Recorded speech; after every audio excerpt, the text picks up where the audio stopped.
پھر اسے باہر کھینچوں گا، شاید کوئی مرض مل جائے تمہارا۔ ایسی بیماریاں لگتی ہیں جو کسی کو لگی ہی نہیں، جو ظالم ہوتا ہے، جو بددعائیں لینے والا ہوتا ہے۔ زمینیں ہڑپ کر لیتے ہیں، کیسے قرضے لے کے پیسے لے کے لوگ غائب ہو جاتے ہیں۔ تو یہ سارے لوگ اسی میں ہیں، ظالم خالی بادشاہ نہیں ہے، سارے ظالم ہیں یہ۔ اب یہاں کتنے لوگ بیٹھے ہوں گے جو لوگوں کے پیسے دبا کے بیٹھے ہوئے ہوں گے، زمینیں دبا کے بیٹھے ہوئے ہوں گے، اور آ کے نماز بھی پڑھتے ہیں، ٹوپی سب سے پہلے سر پہ رکھتے ہیں، اور نماز دکھاتے اس لیے ہے کہ پیسہ ہڑپ کرنا ہے۔ اکثر لوگوں کا یہ کام ہے یا نہیں؟ یہی کام ہے، میں آپ کو بتا رہا ہوں بڑے دعوے سے یہ بات۔ اب آپ دیکھیے، انہوں نے کہا اس کے اندر پھینکو یہ لوتھڑا، اس کے اندر پھینکا۔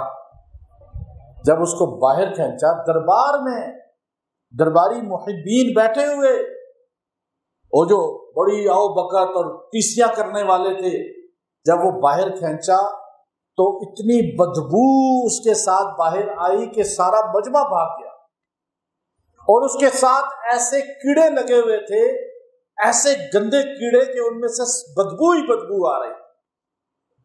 طبیب بھی بھاگا، طبیب بھی بھاگا۔ اس نے کہا اللہ کے واسطے تو رک جا، کہ یہ کیا ہے؟ یہ اندر گوشت کا لوتھڑا جو گیا، گند، اس کے ساتھ کیڑے لگے ہوئے ہیں، تو بدبو ہی بدبو آ رہی ہے۔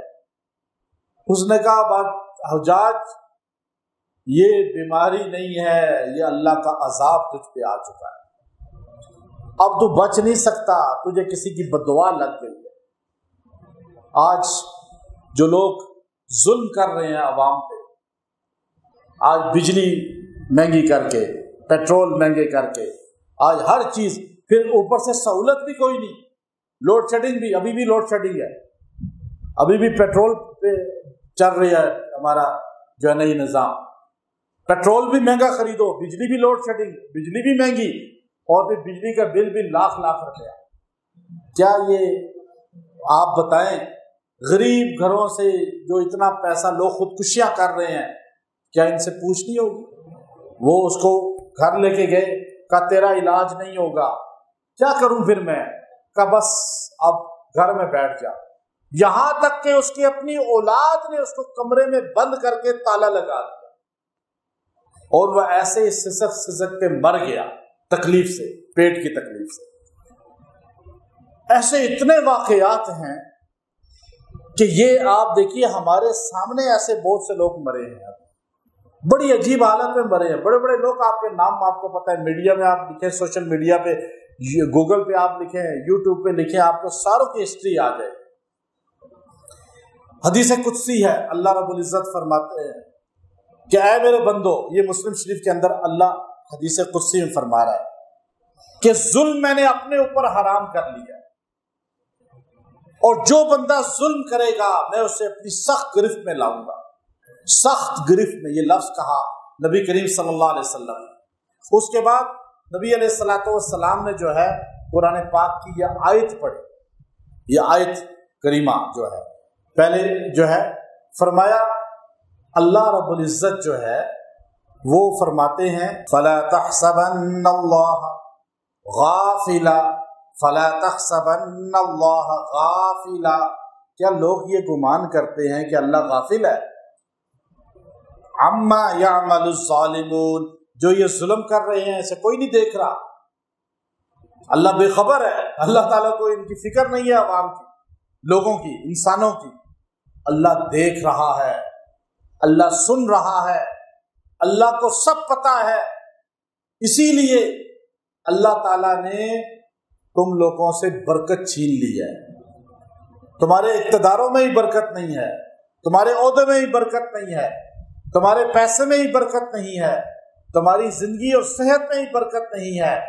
عما يعمل الظالمون انما يؤخرهم لیوم تشخص فیہ الابصار، فرمایا تمہارا انجام یہ ہوگا سرابیلهم من قطران وتغشى وجوههم النار، کہ تمہیں قیامت کے دن ظلم کرنے کی وجہ سے، غربت اور افلاس کو عام کرنے کی وجہ سے اللہ تمہیں ایسا پکڑے گا کہ تمہیں لباس بھی آگ کا پہنائے گا، دنیا میں بھی اللہ تعالیٰ اس کو آگ کی بیماری کوئی نہ کوئی لگا دے گا۔ وہ بیماریاں لگتی ہیں. یہ امام ابن قیم رحمۃ اللہ علیہ نے فرمایا اکثر بیماریاں آپ انسان، اب وہ اس کی تشریح بعد میں کروں گا. سرابیلہم من قطران وتغشا وجوہہم النار، چہرے پہ بھی آگ ہوگی، لباس بھی آگ کا ہوگا.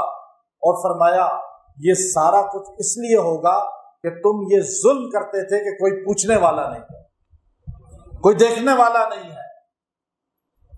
یاد رکھیں حکمران جو ہے حضرت عمر رضی اللہ تعالی عنہ، حضرت ابو بکر صدیق رضی اللہ تعالی عنہ ایک مثال ہے.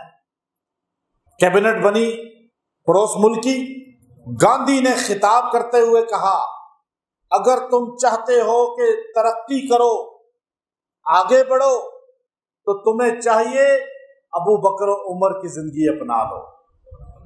آج بھی ان کا آپ دیکھیے جو ان کا ایم این اے ہے وہ دھوتی ہی پہنتا ہے، مورس گاڑی میں ہی پھرتا ہے، اور ہمارا ایک 16ویں گریڈ کا آفیسر وہ شان رکھتا ہے جو قائد اعظم کو بھی نصیب نہیں ہوئی. ایسا ہے یا نہیں؟ اور اس کی اولادیں اتنی موجوں میں ہیں کہ اتنی تنہائی نہیں ہے جتنی موجیں ہیں ان کی. آج آپ دیکھیے ابو بکر صدیق رضی اللہ تعالیٰ عنہ خلیفہ بنے، آپ نے فرمایا کہ میں کام کروں گا، اپنا خرچہ اپنے گھر کا وہاں سے نکالوں گا. حضرت عمر نے کہا نہیں نہیں، کام کریں گے، حکومت کون سنبھالے گا؟ آپ خلیفہ رسول ہیں، آپ خلیفۃ الرسول ہیں، آپ مسلمانوں کے جو ہے امام ہیں، امیر ہیں، آپ کو وظیفہ دیا جائے گا، وظیفہ دیا جائے گا. آپ کے گھر والوں نے کہا میٹھے کا ہونا چاہیے کچھ عرصے بعد. آپ نے کہا وظیفہ جتنا ملتا ہے اس میں کھانا کھانا ہی ہوتا ہے مہینے کا، میٹھا نہیں بن سکتا. کہا پھر کیا کریں؟ کہا تھوڑا سا وظیفہ بڑھا لیں. تو ابو بکر صدیق رضی اللہ تعالیٰ عنہ نے فرمایا کہ میرا وظیفہ اتنا ہی ہے جتنا مدینہ منورہ کے مزدور کی تنخواہ ہے. آج حکومت نے مزدور کی تنخواہ 25,000 کم سے کم کر دی، لیکن آپ بتائیں 25,000 روپے میں تو بجلی کا بل پورا نہیں ہو رہا. کہاں ابو بکر صدیق رضی اللہ تعالیٰ عنہ، آپ نے فرمایا اگر میں میٹھے کے پیسوں کا اضافہ کروں تو میرا وظیفہ اتنا بنتا ہے، مدینہ کے مزدور کا اتنا وظیفہ نہیں ہے، اس لیے میں پہلے اناؤنس کروں گا کہ مدینہ کے مزدوروں کا وظیفہ بڑھا دیا جائے تو خود بخود ابو بکر کا وظیفہ ہی بڑھ جائے گا. اور ایسا حکمران اگر اس ملک میں آ جائے، ایسا حکمران اس ملک میں آئے گا، ایسا حکمران نہیں چاہیے جو نام ریاست مدینہ کا لے اور ہیلی کاپٹر میں گھومے اور عوام کے ساتھ دھوکہ کرے. ہم نے تو ساروں کو آزما لیا، سارا ہی دھوکہ نکلا، اور باتیں کر کر کے لوگوں کو بیوقوف بنائے. نہیں، عمر رضی اللہ تعالی عنہ جنہوں نے عدل ایسا کیا کہ روٹی کپڑا مکان، یہ عمر رضی اللہ تعالیٰ عنہ کا نعرہ تھا. حضرت عمر نے روٹی بھی دی مدینہ اور 22 لاکھ مربع میل روٹی بھی پہنچائی، کپڑا بھی دیا، مکان بھی دیا. اور یہی نعرہ لے کر ہمارے ملک میں ایک جماعت کھڑی ہوئی جنہوں نے آج تک جو ہے اپنے صوبے کے اندر کسی کو روٹی نہیں دی، بلکہ چھین لی ہے ان سے. نام عمر رضی اللہ تعالیٰ کا، نعرہ عمر رضی اللہ تعالیٰ کا خالی نعروں سے نہیں ہوتا، کردار عمر بھی تو چاہیے نا، فکر عمر بھی تو چاہیے. ناروے جیسا ملک جو غربت میں گر چکا تھا، یورپ نے اس کو دھتکار دیا تھا، نظر انداز کر دیا تھا، وہاں کے معیشت دان بیٹھے. میں کل دبئی میں تھا، وہاں کچھ لوگ مجھے ملے، بلکہ ہمارے یہ فاروق کھوکر صاحب بھی ساتھ تھے. تو اب وہاں پہ کچھ معیشت دان لوگ بیٹھے ہوئے تھے، بات کر رہے جی دیکھو یہ ملک اب ہمارا ختم ہو رہا ہے. بس انہوں نے ایسا نقشہ کھینچا کہ میں خود ڈر کے رہ گیا کہ حالات بالکل ختم ہونے کی طرف جا رہے ہیں. کیونکہ یہ جو بجلی ہے ہماری، یہ بجلی کی جو حالت ہے، یہ تو بالکل اختتام ہے، لیکن اس کے بعد جو زراعت کی حالت ہونے والی ہے وہ بتایا انہوں نے۔ اس کے بعد انہوں نے کہا کہ جو دیگر ہمارے محکموں کی حالت ہونے والی ہے، آپ کو آٹا اتنا مہنگا ملے گا، آپ کو دالیں اتنی مہنگی ملیں گی، آپ کو چینی گھی اس حالت میں پہنچا دیا جائے گا کہ غریب آدمی ختم ہی ہو جائے گا۔ ووٹ لیتے ہوئے غریب کی ہی نعرہ لگایا جاتا ہے، اور ووٹ لینے کے بعد جو ہے انہی غریبوں کو مار دیا جاتا ہے، خودکشیاں کروائی جاتی ہیں۔ اب یہ حالت ہے اس ملک کے اندر، حالانکہ اس ملک کے اندر اللہ کی اتنی نعمتیں ہیں، یہ ملک قیامت تک رہنا ہے، اور اس ملک کی اندر پیسہ اور اس کے اندر کے جو خوشحالی ہے یہ ختم کبھی نہیں ہوگی، لیکن کوئی مخلص آدمی نہیں ملتا۔ ابھی آپ دیکھیے کہ انہوں نے جو اپنی غلطیاں ہیں وہ بابڈا والوں نے آگے دوسری کو دی، اس کو آگے بیچی، آگے اس کو ٹھیکیدار بنا دیا، جو کرتے کرتے ٹھیکیدار آگے ٹھیکیدار بنتے گئے۔ اب ایک وہ غلطی کرتا ہے، دوسرا غلطی کرتا ہے، تیسرا غلطی کرتا ہے، ٹرانسفارمروں کی غلطی، لائنوں کی غلطی، پھر آگے کھمبوں کی غلطیاں، پھر تاروں کی غلطیاں۔ اب وہ سارا جو نقصان ہوتا ہے، اگر 30 ارب ہوتا 1 ارب ہے، لیکن ہمارے لوگ تو ماہر ہیں نا، وہ 1 ارب کو 30 ارب بناتے ہیں، اور 30 ارب کہتے ہیں چلو اب ڈیوائڈ کر دو، یہ 30 ارب عوام سے نکال لو، آدھے ہم رکھ لیں گے، آدھے تم رکھ لینا، اور عوام خودکشی کرے۔ یہ حال ہے۔ اور پھر اوپر جو ہمارا حکمران طبقہ ہے، جو جس جگہ بیٹھا ہوا ہے، قیامت کے دن سخت پکڑ میں آ جائے گا۔ یا تو آپ عہدہ لے ہی نہ، صحابہ نہیں لیتے تھے، صحابہ بھاگتے تھے۔ عبداللہ ابن عمر کو کہا آپ بن جائیں، اس عمر کے بعد کہا نہ، میں آخرت کی پکڑ میں نہیں آ سکتا، میں تلوار، یہ چھری ہے، یہ اقتدار۔ کسی بھی جگہ بیٹھتے ہیں آپ، میں یہاں مسجد کے منبر پہ بیٹھا ہوں، مسجد کا 1 روپیہ اگر میں آپ سے لے کر مسجد کے نام کا میں اپنے ذات پہ یا اپنے گھر پہ لگاؤں گا، میں اللہ کے عذاب میں دنیا میں بھی آ جاؤں گا، آخرت میں بھی آ جاؤں گا۔ میں یہاں جو بیٹھا ہوا ہوں، میں بھی تلوار پر ہوں، چھری کے نیچے ہوں۔ جو SHO بنا ہوا ہے وہ بھی چھری کے نیچے ہے، جو چیئرمین بنا ہوا ہے وہ بھی چھری کے نیچے ہے، جو MPA بنا ہوا ہے، MNA بنا ہوا ہے، DC بنا ہوا ہے، جج بنا ہوا ہے، IG بنا ہوا ہے، وزیر بنا ہوا ہے، وزیر اعلیٰ بنا ہوا ہے، وزیر اعظم بنا ہوا ہے، اتنی بڑی چھری کے نیچے ہے۔ کیوں؟ 1 روپیہ عوام کا۔ یاد رکھیں، آپ مجھے پیسہ دیتے ہیں مسجد کا، مجھے نہیں پتا آپ میں سے کس نے ڈبے میں کتنے ڈالے، مجھے پتا ہے؟ نہیں پتا۔ اب آپ تو چلے گئے ڈبے میں ڈال کے، لیکن خزانے میں کس عوام کے کتنے پیسے ہیں کسی کو نہیں پتا۔ یہ وہ ظلم ہے، فضول خرچی، وہاں سے فراڈ کے ذریعے لینا، دھوکے کے ذریعے لینا، جس کی توبہ بھی معافی نہیں ہے۔ توبہ معافی کیوں نہیں ہے؟ کہ پتہ ہی نہیں ہے کہ یہ پیسہ ہے کس کا، معافی کس سے جا کے مانگے۔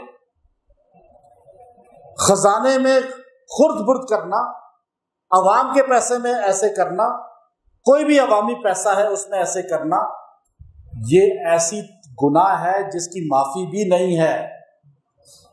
اس لیے ہمارے حکمران اس وقت حضرت عمر رضی اللہ عنہ کو فالو کریں۔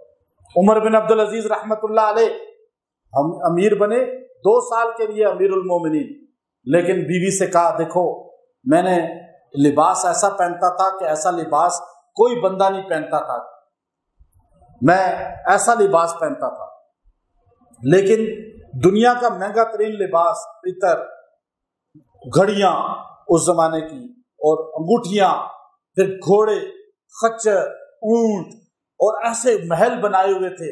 بیوی کے پاس کئی 100 تولے سونا، جواہرات، ڈائمنڈ، چونکہ ان کی بیوی فاطمہ جو تھی وہ 6 بادشاہوں کی بہن اور بیٹی تھی۔ عبد الملک کی بیٹی تھی، 3 بر اعظم کا بادشاہ، مروان کی پوتی تھی، وہ بھی 3 بر اعظم کا بادشاہ، اور ولید مسلمہ بن عبد الملک، سلیمان بن عبد الملک، ہشام بن عبد الملک اور یزید بن عبد الملک، ان کی وہ بہن تھی، اور عبدالعزیز عمر بن عبدالعزیز کی بیوی تھی۔ ایسی عورت نہیں آج تک آئی ہے۔ اور جیسے ہی آپ نے اقتدار سنبھالا، یہ ریاست مدینہ ہے، یہ ہے ریاست مدینہ۔ تاریخ ابن کثیر اٹھا کر دیکھیں، آپ نے کہا دیکھو یا طلاق لے لو یا اپنا سارا کچھ جو ہے وہ بیت المال میں جمع کرا دو، اور آج کے بعد میں کوئی اعلیٰ لباس نہیں پہنوں گا، کھدڑ پہنوں گا، سارا کچھ بیوی نے کہا میں جمع کراتی ہوں، کیونکہ یہ ہے ہی اللہ کے لیے، اللہ اپنا پیسہ جمع کرا دیا، یا تو خزانے سے لوٹ رہے ہیں، تبھی تو ملک کا یہ حال ہے۔ اور 2 سال بھی حکومت نہیں کی ہے، پونے 2 سال حکومت کی ہے،